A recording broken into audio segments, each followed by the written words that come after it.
And then there's another who will walk into the store like, hey, my brother, could you point me in the direction of the Pampers? And I'm like, yeah, go to aisle 9. You know what I'm saying? But then there's one dude like, yo, where the Pampers at? You know what I mean? With the Pampers. You know what I'm saying? With the Pampers. With the Pampers. It's so, I don't know. It's just like, who do you respect more? I don't know. The guy who's giving me enough respect to, like, you know what I'm saying? You speak so I can understand you, and you know what I mean? Everybody's not your best friends. I think that's real to do because that guy doesn't have to put on persona. Like, the thug persona is a real persona now. Like, you can carry, by doing that, if you did that anywhere in America, yo, let me tell you about this story. You're going to know who that guy is. Oh, you're doing a gangster. You're doing a gangster from the inner city. You're doing a gangster in the city with the white beater on. I know who you think you are. I see where you're going with this. Let me finish it off.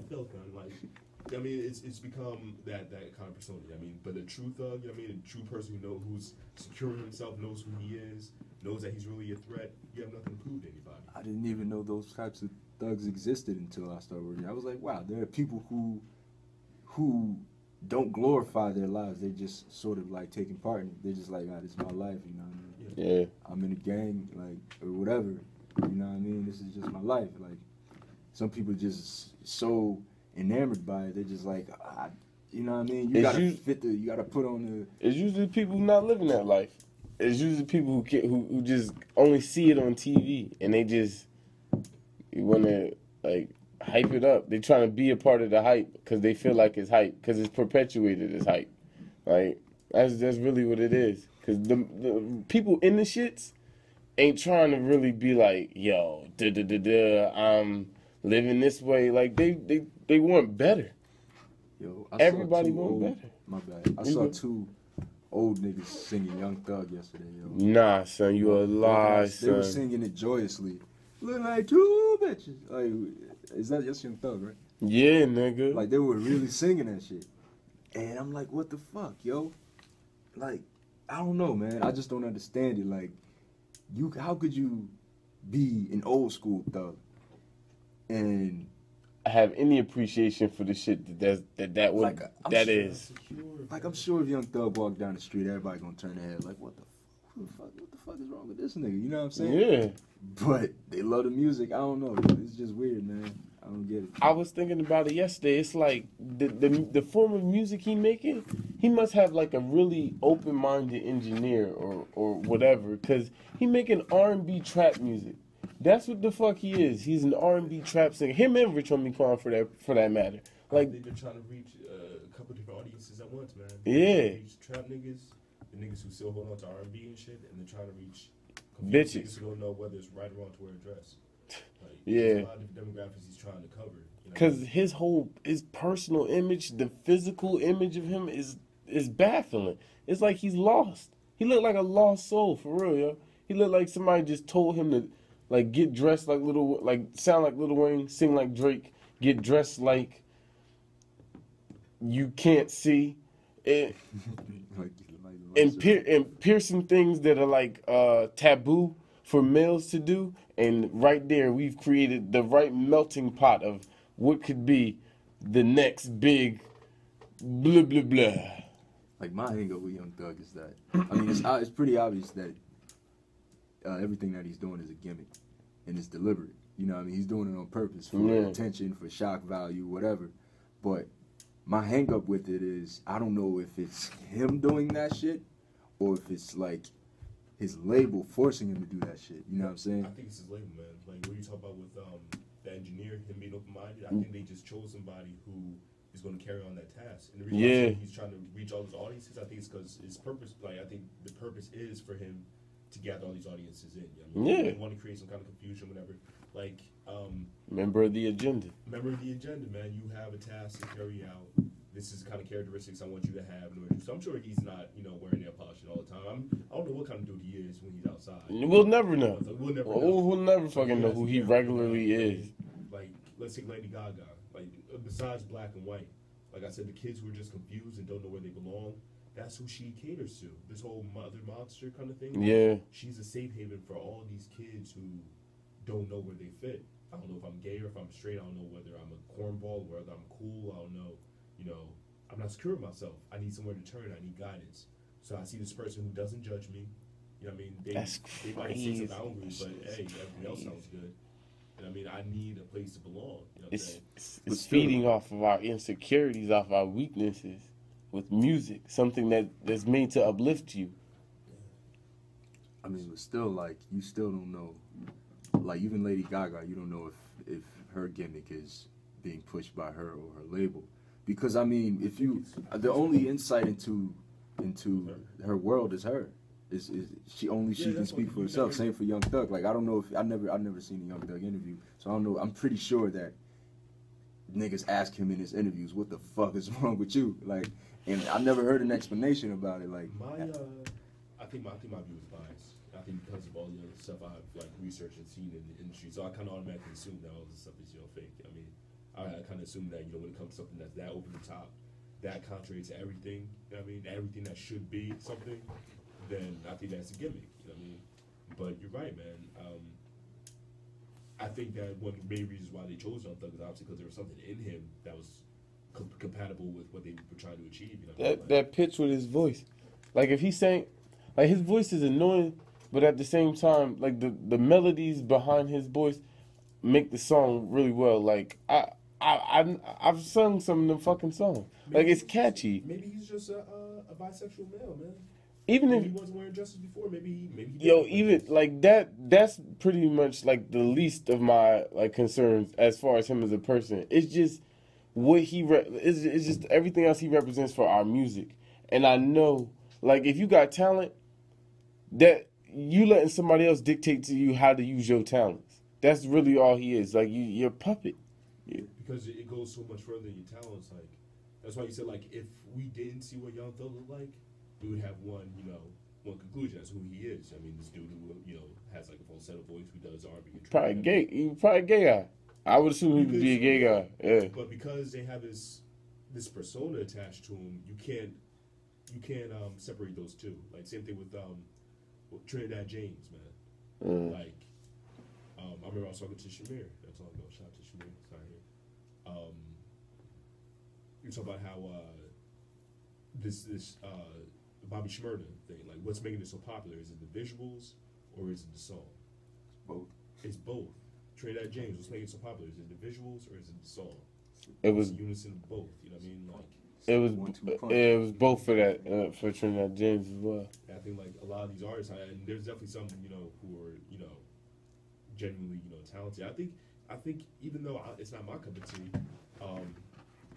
is Rich Homie Quan and Young Thug. I mean, they have some unique stuff going on. Yeah, I can say I like at least one of their songs specifically. At least one from each one of them. Yeah. I mean, think about the last like popular hip hop artist who was just a regular dude. Like, they had to have come from New York, in my opinion, because that's like when it comes to the media, the image of a normal African American most likely comes from some borough of New York. Yeah. But I'm just talking about regular dude, man. Just a fade, t-shirt, but he raps his ass off. I mean, J. Cole, okay. J. Cole, Big Crit. I think Big Crit like that, man. Think about their level of popularity. Think about how they measure in that race right now. I mean, ultimately it's a race, you know what I mean, for fame. And look at Trinidad James. That's a weird looking motherfucker, yo. You know what I'm saying? Like, that's what his first video was just, it was absurd. He had on 1,000 chains. He had his weird afro and shit. You got Young Thug. You got Drake is a weird looking motherfucker, in my opinion, too. Like, what is it? I don't know. You say he look like a fucking Muppet. He said he like a fucking Muppet. Worse. I think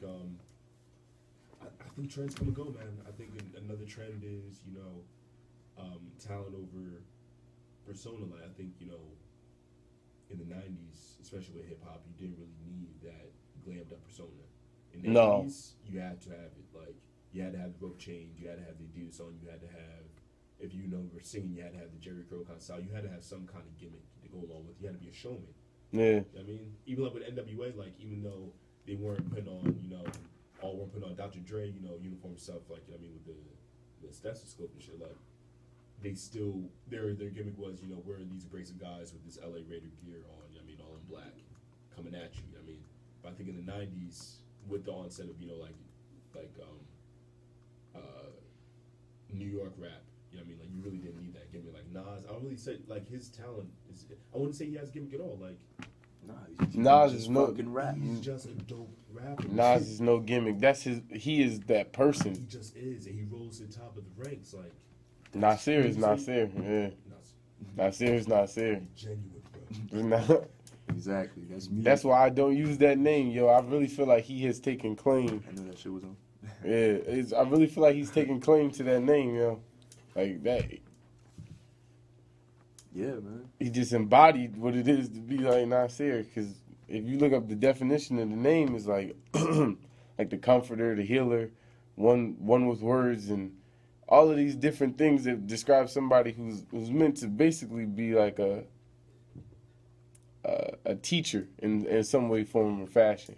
And I feel like if you really listening to the things Nas preaches and he talks about, then you understand that he's just teaching. He is. From just a higher pedestal. I can see him as being a regular guy, yo. Yeah. Like I would be honored to ever speak with him, but I wouldn't feel as though I would have to put on airs to be in his presence. Nah, like, not at all. Or he would do the same. I feel like so even though I don't know the guy, even though he's one of the biggest celebrities, period. You know, especially in my eyes because of what I grew up with. I still feel genuineness within him. You know what I mean? Same with Michael Eric Dyson. I feel like that if I met Michael Eric Dyson, like I feel like he'd just have a regular conversation with me, especially because he was a professor at I think Georgetown. So he's used to dealing with kids, at least to some degree, from like many backgrounds. So Fuck Cornel West. I just thought that would fit perfectly in there. you said fuck Cornel West? Cornel West, man. Big ass, gap ass nigga. Fuck that nigga, yo. Because he's someone who strives to be, in a weird way, he strives to have what Michael Eric Dyson has. Michael Eric Dyson can just say what he wants, go on a rant, and it's not. It's just people take it. You know what I mean? Like people know that he's a educator of hip hop, so that he must know what he's talking about. And, people will just accept it. You know what I mean? Maybe this is just me because I'm biased. I hate Cornel West, but I mean, I'm eager to hear why y'all feel like that about Cornel West because he is not. Not only did I feel before that he wasn't genuine, but he's proved on several occasions that he's not genuine. There's video footage. Very, very good video footage, man. One of those is a interview that he did with Bill Maher on Real Time with Bill Maher. He was actually with Mos Def in the interview, and Mos Def, another guy who I think is extremely genuine. Yeah, Mos Def. And because Bill Maher, he's a very intelligent guy, so he'll pose questions to you not only to see where you're going with it, but to see where your mind's at, if you can catch subtleties in it. And Mos Def, because of his intelligence, he held his own the entire time, but it was all honest. These are questions that you couldn't rehearse. You know what I mean? You couldn't really, couldn't guess these questions. You couldn't guess it. It wasn't scripted. It's not something that he had, pre-made answers to. It was off the cusp. You know what I mean? But because it was so honest, Cornel West didn't know what to do. Like he had his blackness in him that said, okay, I need to side with Mos Def, on a few topics because he's definitely speaking the truth. But then he knew the role that he had to play. So he would go over here and side with Bill Maher on opposing views. Yeah, on views that you can't be opposed on, that you can't have two different views on. It's yes or no. There's no gray area. Yo, there's one truth. You know what I mean? And he was just playing both sides. He was trying to cater to. I don't remember what the topic was. You know what I mean? But like he was just trying to cater to both sides of the argument. You know what I mean? He was like, Brother Mos made a great point, but Brother Bill over here also had a good rebuttal. It's like, you know what I mean? What are you even here for? You know what I mean? Are you mediating? It's how he's mediating. Yeah, you're the mediator. I need you to be honest. You know what I mean? I need you to say your piece. This is not something where you need to. Yeah, you are like you're pivotal in a lot of people's lives. So you have to show where you stand on our issues as well, rather than just play like hand to both sides. Man, there's so few black people alive today who have that platform. We said it numerous times, but like, yo, you're wasting it, man. Like that shit is it's a thing of beauty when you have the ears of many. That's not something we can afford to just take lightly. And we can just be as reckless as possible with, because at all times like that, you already be in surveillance for just achieving that. So to conform to anything that they want you to be, or like to act like you still don't know what's going on after getting to that level where you know far more than the average motherfucker and can talk about it? What was the name of that the guy from The Wire, the actor we were talking about yesterday, who was on Bill Maher?